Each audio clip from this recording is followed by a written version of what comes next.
You know, people who accidentally travel into other dimensions and whatnot. Alex was appalled. Do you not get how lucky we are, she said. Think about all the things we're going to see. Think about all the people we're going to meet. We're going to be experiencing things no one else in our world ever has. Connor rolled his eyes. I'll feel lucky as soon as we get back home. Alex reached into her bag and pulled out their map. Her eyes became fixated on it, and she only looked up every minute or so to make sure she wasn't about to walk into a tree. Every few seconds, she'd snicker or smile when she discovered something new. She looked like a tourist.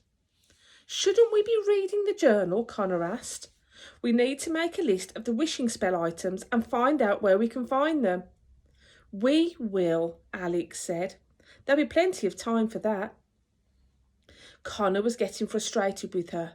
Did she not realise how serious the situation was? We need to go home, Connor said. What are we waiting for? There are just a couple of things I would like to see before we go home, Alex told him. What are you talking about? Connor said, his volume and temper rising.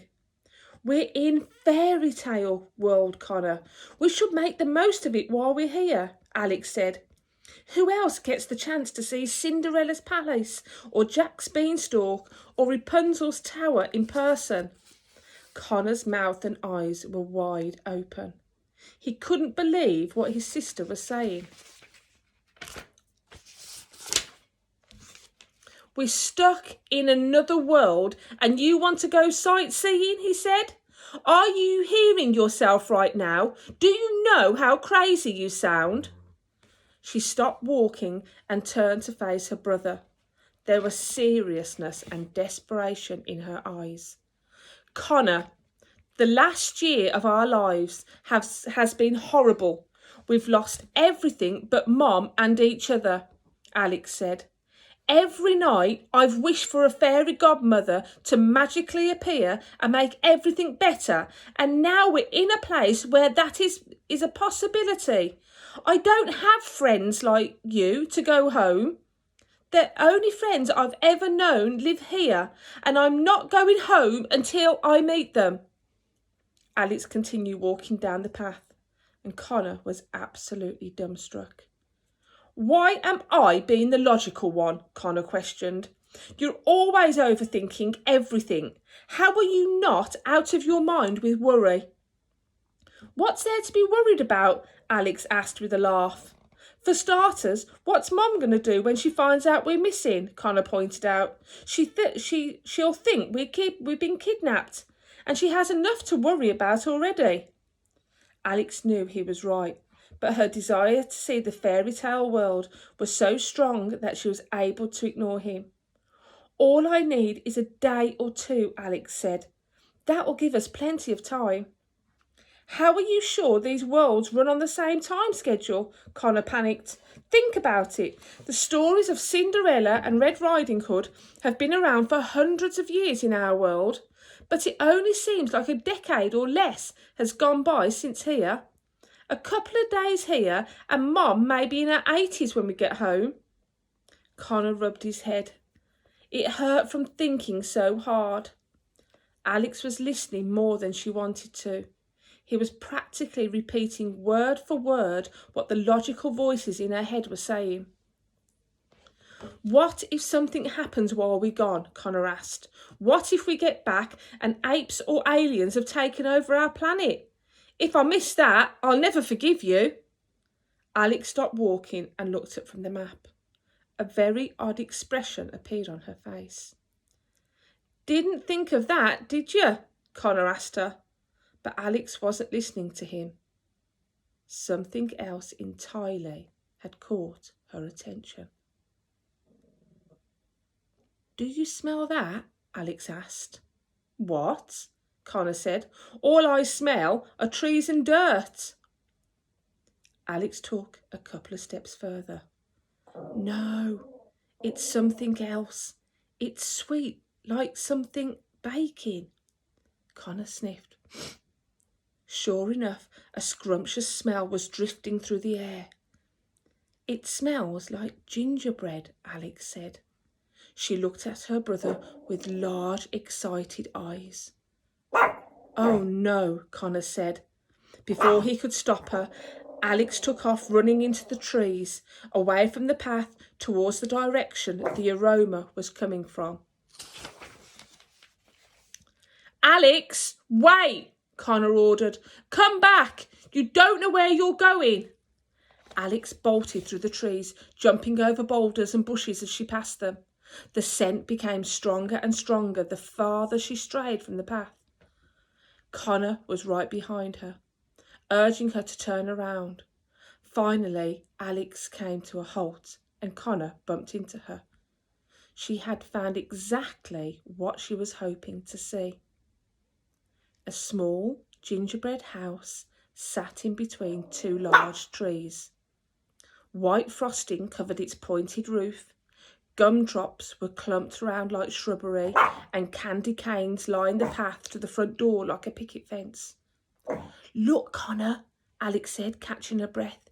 It's a gingerbread house, a real gingerbread house. Look how cute it is. Whoa, Connor said. I feel like I may get diabetes from just looking at that place. Let's go inside, Alex said, and stepped towards the house. Connor grabbed her arm. Have you lost your mind? Do the words Hansel and Gretel cannibalism incident mean anything to you? I just want to peek inside for a second. Only 1 second. The door of the gingerbread house slowly opened. Alex and Connor froze. A large hooded figure squeezed out of the door, then raised its head to stare at the twins. It was undoubtedly a witch, and although they had never seen a real witch to make a comparison to, she was more grotesque than they could have imagined. Her skin was wrinkled and pale with a yellowish tint. Her eyes were bloodshot and bulged out of her head. She was hunched over and had an enormous hump on her back.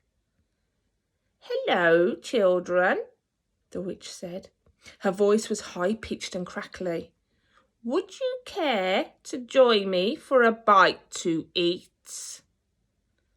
It was impossible for the twins to hide their fear. They both stood still staring at her as if she were a rabid Tyrannosaurus Rex about to pounce on them at any moment. No, thank you, Alex said. We'd be just passing by. You have a lovely home. They slowly backed up, 1 foot at a time. Wouldn't you like to see the inside? The witch asked. The inside of whom? Connor said, and Alex elbowed him. Don't be silly, kiddies.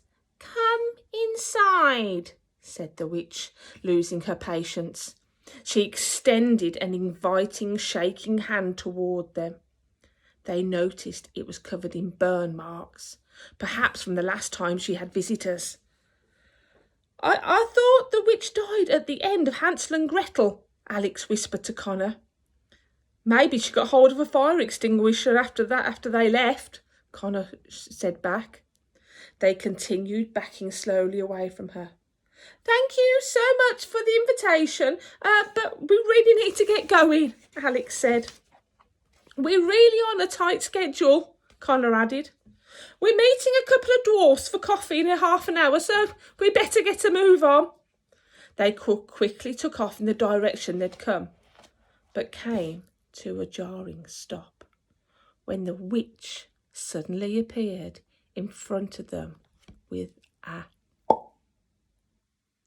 They tried running back the other way, but the witch just appeared in front of them again with a snap. They were trapped. You aren't going anywhere, the witch said. She seemed to grow taller and her eyes bulged bigger as her patience ran out. Now, be nice little chickies and follow me inside.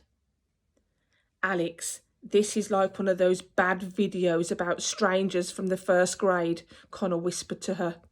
Do you still have your kidnapping whistle? You don't want to eat us, Alex told the witch. We've been walking for a while, so we're really dehydrated. We're practically just skin and bone. The witch was definitely growing. Her hump shrank as her body rose higher. Your friend seems rather plump, the witch said, looking at Connor like a praying mantis about to strike. He has more than enough to spare. She was practically salivating. I beg your pardon. Connor was so offended he forgot how terrifying she was. I'll have you know I'm on the edge of another growth spurt, and I always get a little pudgy before one.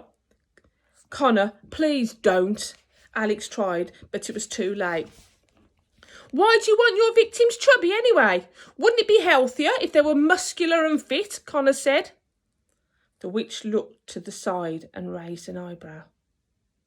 She had never considered this. Her consideration must have distracted her from attacking the twins, because she began to shrink back to her normal hump shape. If you ask me, Connor continued, you should turn your gingerbread house into a gingerbread gym and a health club. Alex often couldn't believe the crazy things that her brother said, but this one took the cake. What a delicious idea, the witch cackled. I'll rebuild as soon as I'm finished with you. The witch began to grow again. This time her mouth opened wide and a set of jagged teeth grew out of it. She was going in for the attack. Alex screamed, Wait! With her hands covering her face, she said, You owe him! The witch recoiled into a smaller form. I owe him? She asked. Yes, isn't that how it works? Alex said. He presented you with an idea and now you owe him a wish. A wish? The witch asked. A wish?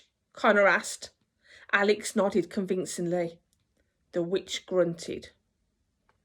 Yes, the Happily Ever After Assembly just enacted a new law, Alex said, thinking on the tip of her toes. Any witch presented with a good idea must return the favour by granting a wish. Yes, said Connor, going along with it. Don't make Mother Goose fly down here. She'll let her geese loose on you, and some of them lay golden eggs, and that can't feel good. Who knows how aggressive they'll be? Fine, the witch said. I shall grant you one wish, but only because I don't want to deal with those fluttering freaks again. Connor leaned close to his sister. What should I wish for? Should I wish to go home? He whispered. No, she'll try to trick us with whatever we wish for. It has to be really specific, Alex said. Hurry, child, I'm hungry, the witch demanded. Okay, said Connor, thinking as fast as he could. It had to be a good one. It had to help them get out of the situation. I wish you would become a vegetarian, he said to the witch. Alex turned her head sharply towards her brother. That's what you've picked? Very well, the witch shrieked. The twins weren't sure if she knew what a vegetarian was. She reached her hands towards the sky and clapped, making a sound as loud as thunder. The twins ducked, but the wish appeared to have done the trick. The witch's hump faded away, the yellowish tint of her skin disappeared, and her bloodshot eyes calmed. I've lost my appetite, the witch said. She shrugged her shoulders, turned away from Alex and Connor, and walked into the gingerbread house, slamming the door behind her. Alex and Connor took a deep breath. Their bodies have never been so tense. That was a close one, Alex said. You're welcome, Connor said. How did you think of wishing for her to become a vegetarian? Alex asked. Connor scratched his head. It was the only sure way I knew she wouldn't eat us. Alex smiled at him. She wasn't given too many moments to be proud of her brother, so when the chance came, she soaked it all up for it was worth. Nice job, but let's get out of here in case your wish wears off. The twins hurried back through the forest until they returned to the path. They continued heading south, this time keeping to a faster pace. They had their first dangerous encounter in the fairy tale world, and they weren't in a hurry for the next. Alex and Connor had been hurrying along the path for a while when Connor said, "Alex, I've got to sit down. I feel like my legs are going to fall off." "Connor, we have to keep moving. It's already afternoon, and Froggy said we need to cross into the Corner Kingdom before midnight," Alex warned. "Easy for him to say. He has frog legs," Connor said, through heavy breathing. "Just for a couple of minutes, and then we'll keep going, I promise." "All right, but let's find some place safe," Alex said, and they continued walking a little farther and found a pleasant opening between some trees. Connor found a fallen tree to sit on and catch his breath. Alex looked round at the trees of the forest, noticing that they were all different shapes and sizes and shades of green. She was still bewildered by everything that had happened. "It's amazing, isn't it?" Alex said. "All of this has been at our fingertips the whole time, and we never knew." She took a seat next to her brother, grinning from ear to ear. "What do you think Dad and Grandma would make of all this?" Alex asked him. "What do you think they would say if they knew all of this was actually real?" "From the way they always talked about fairy tales, you'd think they did," Connor said, and couldn't help but smile at the thought. "I have 1,000 reasons why I wish Dad was still alive," Alex said. "But now I wish it more than ever, just so we could bring him back and show all this to him and Grandma." "We'd have to go back first," Connor reminded her. "And while on the subject, I think we should take a look at that journal. The sooner we read it, the sooner we can get back home." "I know," she told him, "but we should at least see a castle or a palace first. Dad and Grandma would have wanted us to." Connor grunted. "Alex, we just barely escaped being lunch for a witch. We can't waste any more time."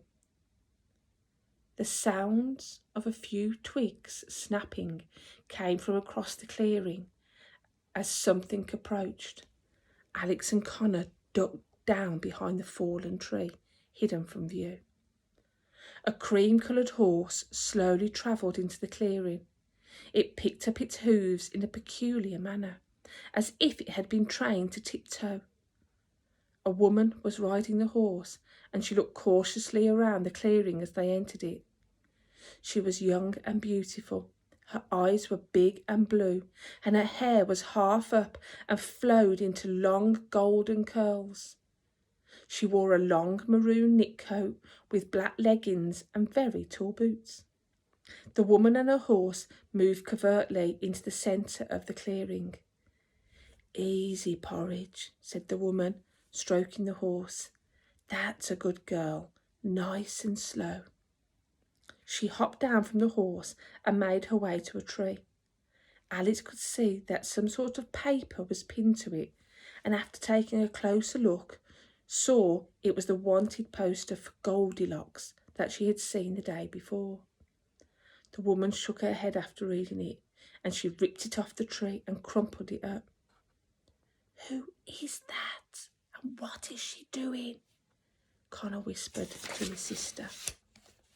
"Do I look psychic to you?" Alex whispered back at him. Suddenly, the woman's head jerked in their direction.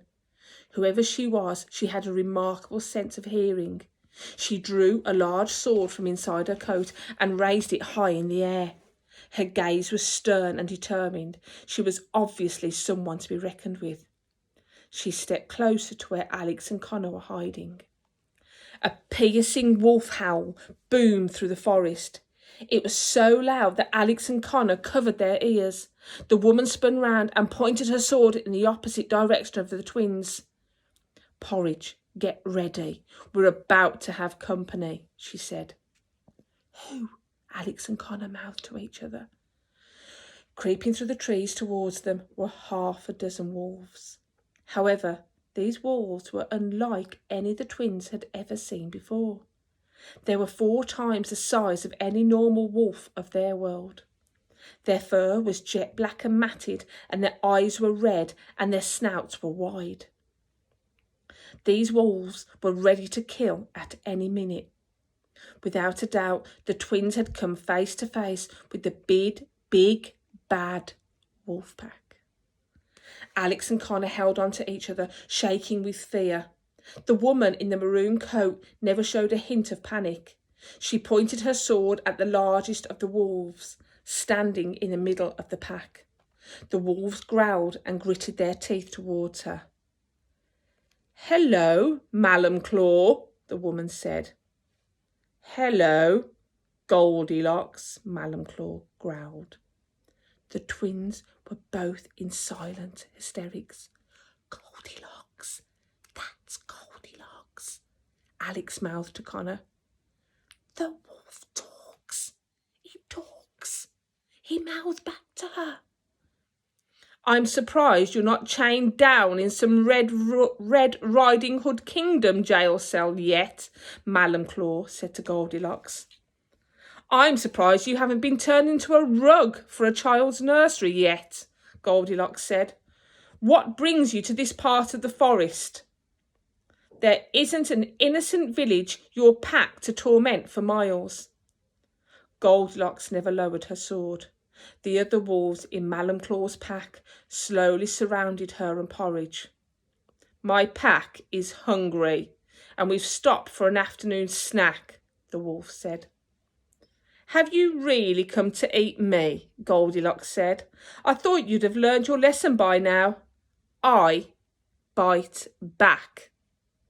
She gripped her sword even tighter, and Malum Claw laughed. "The wolf can laugh. It can laugh," Connor mouthed to Alex. You're a far too small a portion," Malum Claw told her with an evil wolfish grin. "Your horse, however, has plenty to go around." Alex and Connor had never seen a horse look as frightened as Porridge did. Had she not been so light-coloured, they would have sworn she'd gone pale. "If you so much as scratch her, I will wear you as a coat. Do you understand me?" Goldilocks warned him. "All people do in this world is eat one another," Connor whispered to Alex, and as soon as he did, he knew he shouldn't have. A wolf turned in the twins' direction. "Malum Claw, I think I've just heard something," it growled. Alex covered her mouth so not to scream. The wolf began sniffing vigorously in the air. "I smell 2 children, 1 boy, 1 girl." Goldilocks seemed as surprised as the rest of the wolves to learn this. So that was who she had heard behind her moments before. The twins could hear their own heartbeats. What was going to happen next? Was Goldilocks going to rat them out to save her horse? Had they just narrowly escaped being devoured by a witch, only to be eaten by a pack of overgrown wolves? "I'm afraid you've missed them," Goldilocks said. "I frightened them away, just like I frightened you the last time our paths crossed." "Then horse it is," Malum Claw declared. All the wolves howled together. It was deafening. They began circling Goldilocks and Porridge, getting closer and closer. The wolves snapped at them with their enormous jaws, and Goldilocks swung her sword at them. One wolf tried to pounce on Porridge, but the horse kicked him away with her hind legs. Another wolf tried to bite Goldilocks, but she struck him with the sword, drawing blood, and he whimpered away. Goldilocks was the best swordswoman the twins had ever seen. Any time one of the wolves got so much as a claw close to her or her horse, she was quick to shield them. Porridge wasn't so bad herself. She wasn't shy about kicking away any wolf that was too close for comfort. A wolf leapt and sank his claws into Porridge's back.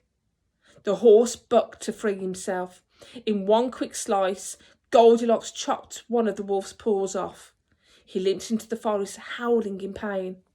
Two wolves teamed upon Goldilocks. One leapt towards her and she tripped over the other one. Her sword flew into the air and landed close to where the twins were hiding. Goldilocks was on the ground, unarmed.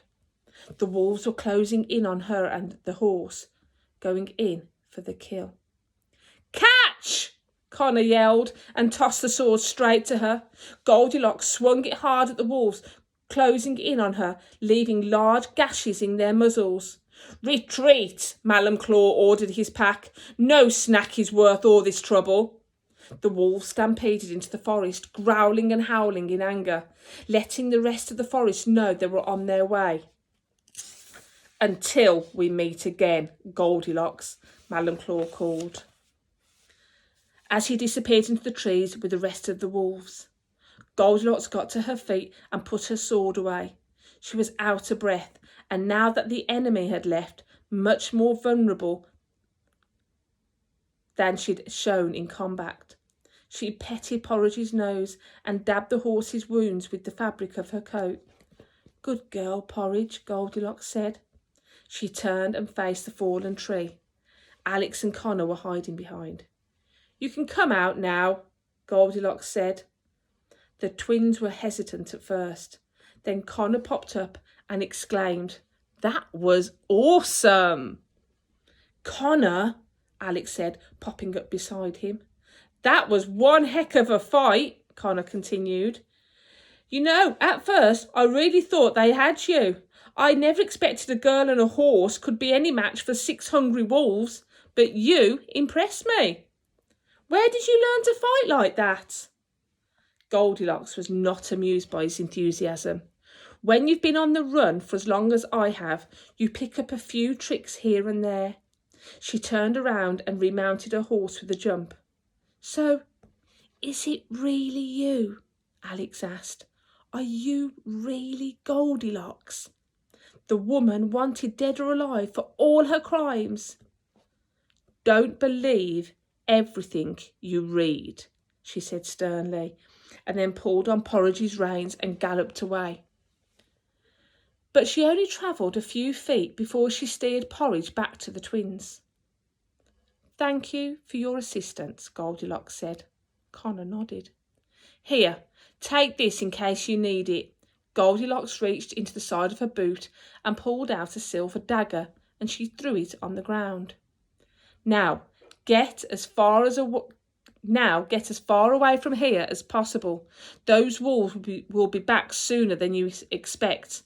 And with that said, Goldilocks and Porridge galloped off into the forest.